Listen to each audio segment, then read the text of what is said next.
할렐루야. 오늘도 이 새벽 제단 시간을 구별하셔서 이 자리에 나오신 우리 사랑하는 모든 성도님들을 주님의 이름으로 축복하고 환영합니다. 오늘 말씀의 제목은 족보를 통한 하나님의 구원 역사입니다.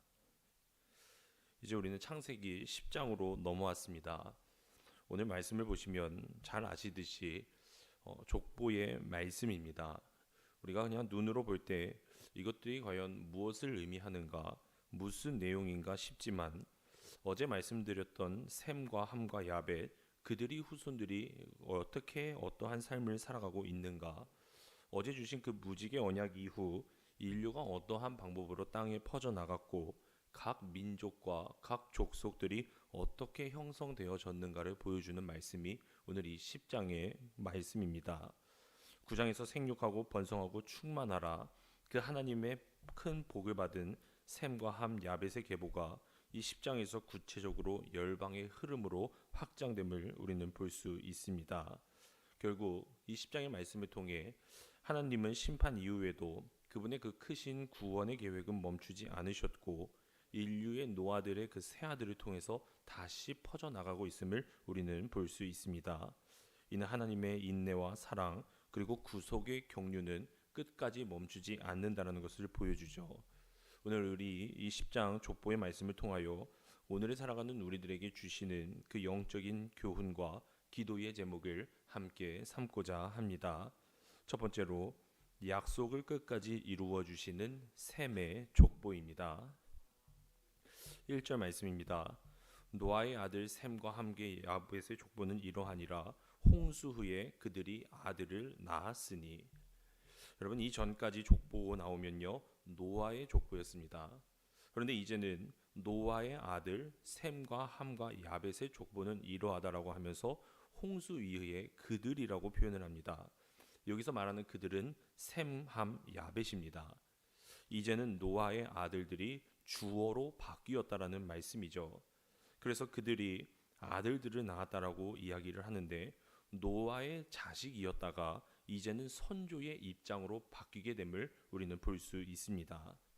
오늘 이 10장에 수록된 명단 가운데에 여러분 야벳 족속은 14족속, 함 족속은 30족속, 셈 족속은 26족속으로 모두 더하게 될 때에 70족속입니다.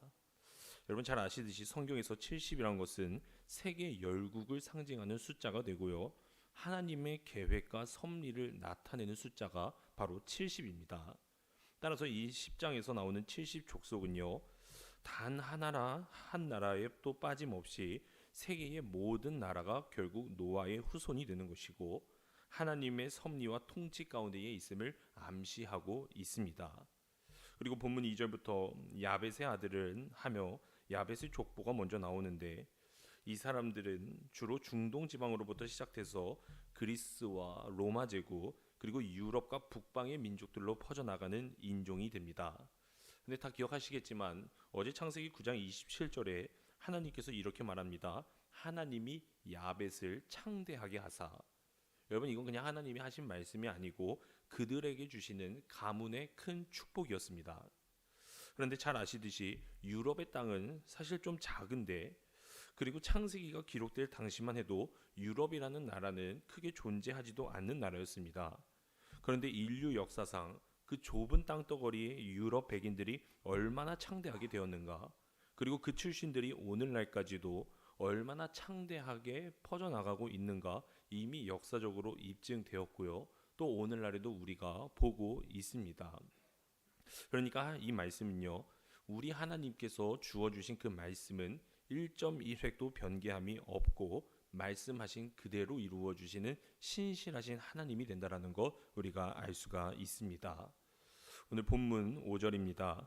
이들로부터 여러 나라 백성으로 나뉘어서 각기 언어와 종족과 나라대로 바닷가의 땅에 머물렀다. 즉 이들이 바닷가의 땅에 머물렀다라는 거죠. 근데 우리가 알듯 유럽을 주름잡고 세계를 주름잡았던 저 로마 제국, 헬라 제국, 스페인, 영국 전부 다 바닷가에 위치하고 있습니다. 즉 이것도 하나님의 말씀대로 이루어졌다라는 거죠. 여러분 이것은 놀라운 사실입니다. 즉 오늘 이 말씀은요.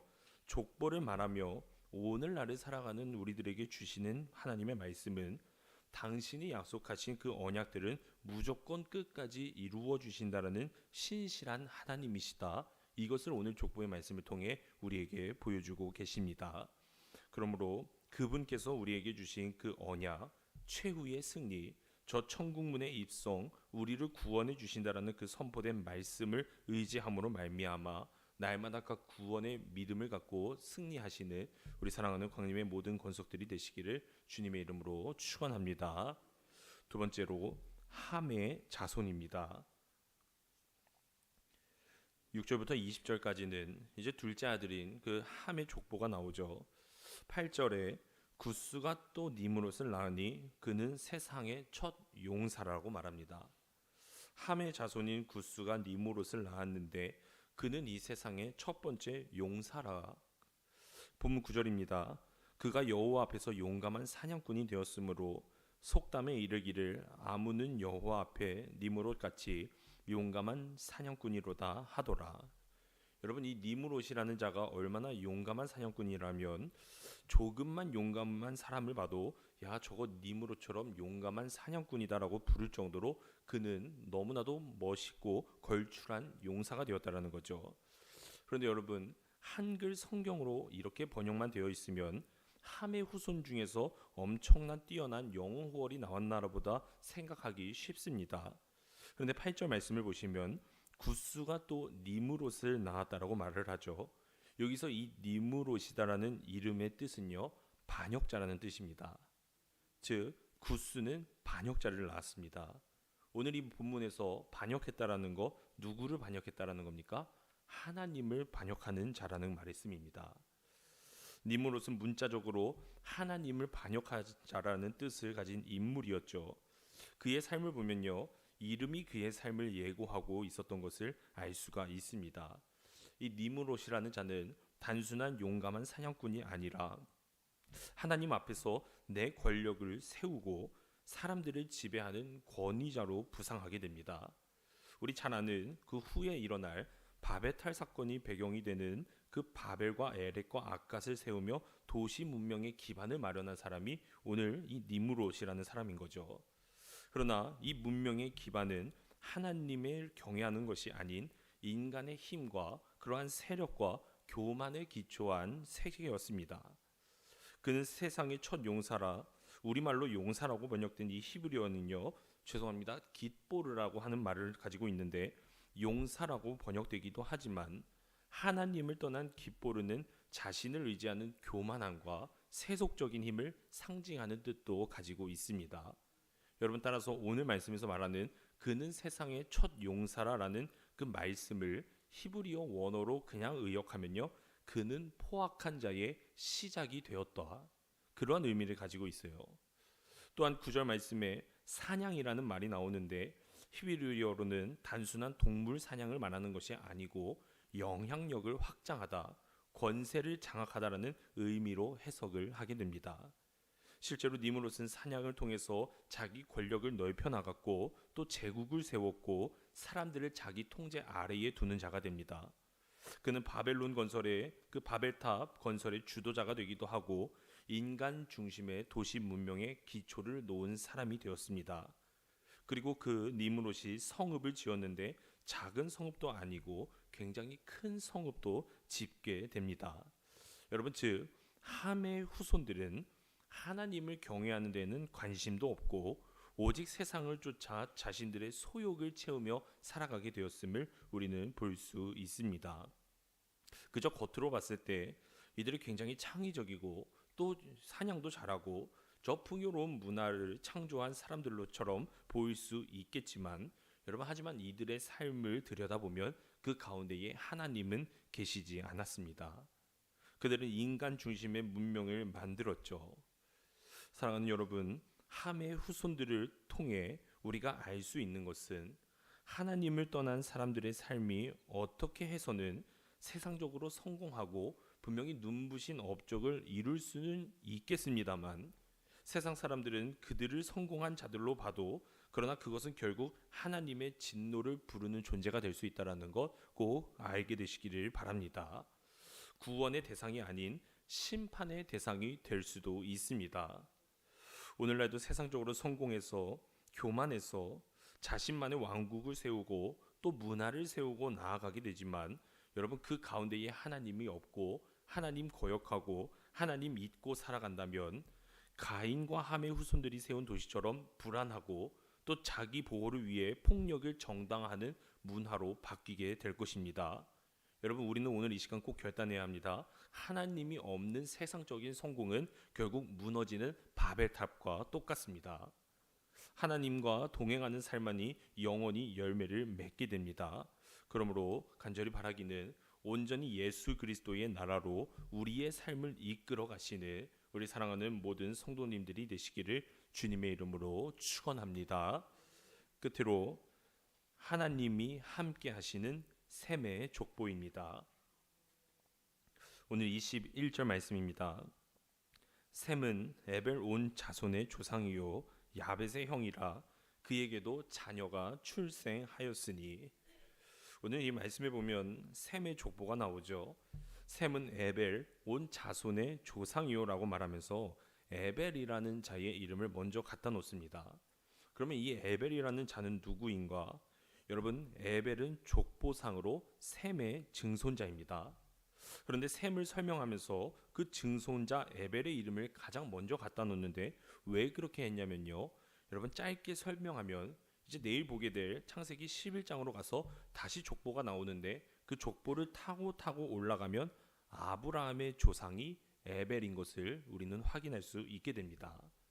따라서 본문에서 이 에벨이라고 이름을 밝힌 것은 앞으로 이 진행될 성경 역사가 셈의 후손 가운데에서도 특별히 에벨의 후손인 저 히브리 민족을 중심으로 전개될 것이다라는 것을 암시하고 보여주는 말씀이 바로 오늘 이 10장의 족보의 말씀이라는 거죠. 여러분 성경은 궁극적으로 히브리 민족의 혈통을 따라 태어나실 예수 그리스도 중심으로 쓰여진 책입니다. 즉 셈의 족보는 그의 혈통에서 여자의 후손되는 예수 그리스도께서 태어나사 구속의 역사를 완성하시는 것이죠. 그렇다면 사랑하는 여러분, 어제 노아에 의해서 셈이 받은 복이 무엇입니까? 어제 9장 26절에 의하면 이렇게 말합니다. 또 이르되 셈의 하나님 여호와를 찬송하리로다. 가나안은 셈의 종이 되고. 여러분 지금 셈의 하나님 여호와라고 말을 합니다. 여러분 이 말씀은요. 셈이 받은 가장 큰 축복이 단순히 물질적인 번성이나 세속적인 축복이나 땅의 기업이 아니라 하나님 자신이 그의 하나님이 되어주신다라는 관계의 축복을 받았다라는 것을 우리는 알 수가 있습니다. 즉 하나님께서는 셈의 계보를 통해서 앞으로 구속의 역사를 이어나가시겠다라는 말씀이죠. 여러분 오늘 보여주시는 이 족보는 결국 우리가 그리스도 안에서 믿음의 삶을 살아간다고 하는 것은 주님 안에서 믿음의 족보를 이어가게 되는 것임을 꼭 알아야만 합니다. 나 혼자서 잘 믿고 잘 살고 끝나는 것이 아니라 나의 믿음이 내 자식들을 계승하고 나의 손자가 계승하고 그래서 믿음의 족보를 이루어가는 것이 결국 우리들이 맡은 큰 사명이다라는 것을 오늘의 말씀을 통해 알 수가 있습니다. 여러분 그런데 그것이 우리의 노력으로 되겠습니까? 그렇게 되지 않습니다. 그러나 그리스도 안에서는 될 줄로 믿습니다. 오늘 하나님은 바로 저와 여러분들을 통해 그 구속의 역사하심의 족보를 지금도 이어가기를 간절히 원하고 계십니다. 그리고 우리도 하나님의 구속사의 족보 한 자락에 있는 자들인 줄로 믿습니다. 우리 모두는 셈의 후손 그리고 믿음의 자손 예수 그리스도 안에서 하나님의 가족으로 부름받은 자들입니다. 그러므로 우리의 이름도 저 하나님 나라의 족보에 기록되도록 다시 우리 순종하는 삶으로 믿음의 삶으로 나아가 복음의 통로가 되어야만 할 줄로 믿습니다. 그러므로 간절히 바라기는 그 믿음으로 하나님 나라의 족보에 기록되는 삶을 살아가시는 우리 사랑하는 광림의 모든 권속들이 되시기를 주님의 이름으로 축원합니다. 기도하시겠습니다. 사랑과 은혜가 많으신 하나님 아버지, 이제는 우리 가정이, 우리의 교회가, 우리의 삶의 현장이 그 복음의 통로 가운데에 거하게 되기를 간절히 바랍니다. 그저 우리들이 족보를 읽는 자가 아니라 족보를 이어가는 믿음의 삶을 살아가게 하여 주시옵소서. 그리하여 예수 그리스도 안에서 모든 민족과 모든 족속과 방언이 하나가 되는 그날까지 믿음으로 살아가는 그 한 사람 내가 되게 하여 주시옵소서. 오늘도 이 새벽 시간 그 하나님의 구속의 은혜에 감사를 드리며 하나님 앞에 귀한 예물을 올려드립니다. 주님, 이 귀한 예물 기뻐 받아 주시옵고 이 예물을 드리는 그 손길 위에 하나님의 놀라우신 신령한 축복이 임하게 하여 주시옵소서. 함께 하여 주실 줄로 믿사오며 예수님의 이름으로 기도드려 싸움나이다. 아멘.